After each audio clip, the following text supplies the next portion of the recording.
1992년 9월 27일은 한국 외교사에서 중요한 날이야. 그날 노태우 대통령이 한국 역사상 처음으로 중국을 방문했거든.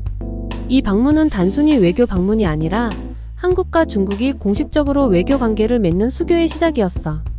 그리고 이 수교는 노태우 대통령의 북방 정책이라는 큰 그림 속에서 이뤄진 거야. 1990년대 초반은 세계적으로 큰 변화가 일어난 시기였어. 냉전이 끝나고 소련이 붕괴하면서 공산주의와 자본주의가 극단적으로 대립하던 시대가 막을 내렸지. 그 전까지는 한국이 미국을 중심으로 한 서방 진영에 속해 있었고, 북한은 소련과 중국 같은 공산주의 국가들과 동맹 관계였어. 그래서 한국과 공산권 국가들은 서로 적대적인 관계였지. 하지만 냉전이 끝나면서 상황이 바뀌었어. 한국도 더 이상 공산권 국가들과 적대적으로만 있을 수 없게 된 거야. 특히 중국이나 소련 같은 큰 나라들과는 새로운 외교 관계를 맺는 게 중요해졌지. 여기서 나온 게 노태우 대통령의 북방 정책이야.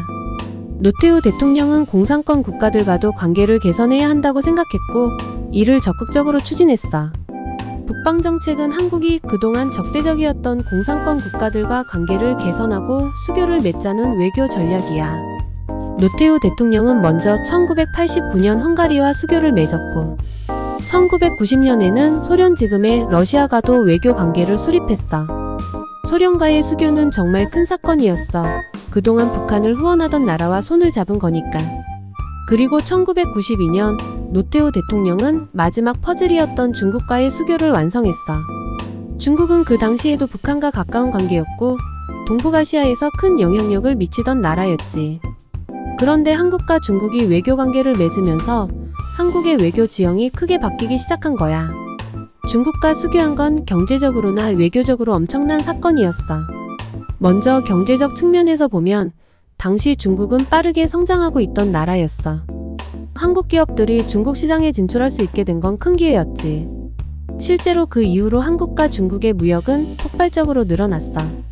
지금도 중국은 한국의 가장 큰 무역 파트너 중 하나야. 또 외교적 측면에서도 중국과의 수교는 북한에 큰 영향을 미쳤어.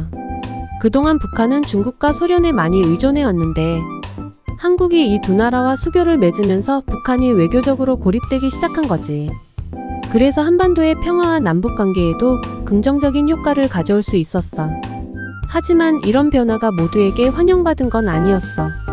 특히 한국의 군부와 보수 세력은 공산권 국가들과 관계를 맺는 걸 반대했어.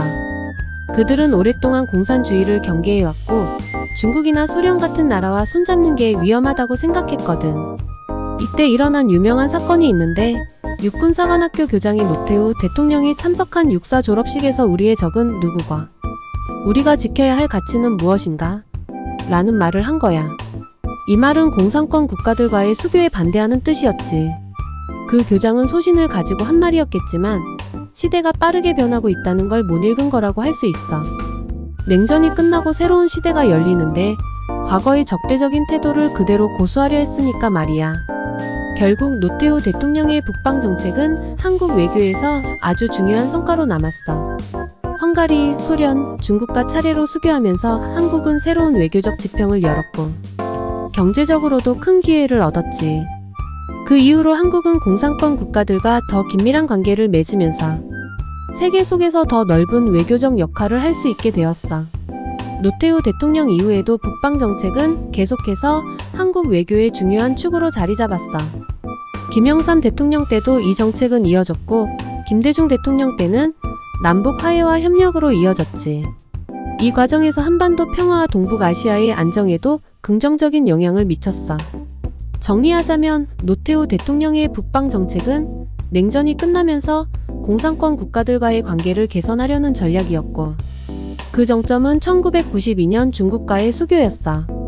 중국과의 수교는 경제적으로나 외교적으로나 한국에 큰 변화를 가져왔고 한반도와 동북아시아의 외교 지형에도 큰 영향을 미쳤지. 물론 군부와 보수 세력의 반발도 있었지만 결과적으로는 한국의 외교사에서 매우 중요한 전환점이 되었어. 노태우 대통령의 중국 방문과 북방 정책은 냉전 이후 새로운 국제 질서에 발맞추려는 한국의 외교 전략의 일환이었어. 이러한 움직임은 단순히 외교적 관계 개선을 넘어서 경제적 성장과 국제사회에서의 한국의 입지를 강화하는 중요한 발판이 되었지. 현대 한국 외교의 토대가 된 이 역사적인 사건은 노태우 대통령의 대표적인 외교 업적으로 남아있어. 이는 한국이 더 넓은 국제 무대에서 중요한 역할을 하게 된 계기가 되었고, 앞으로도 지속적인 국제 협력의 모범이 될 거야.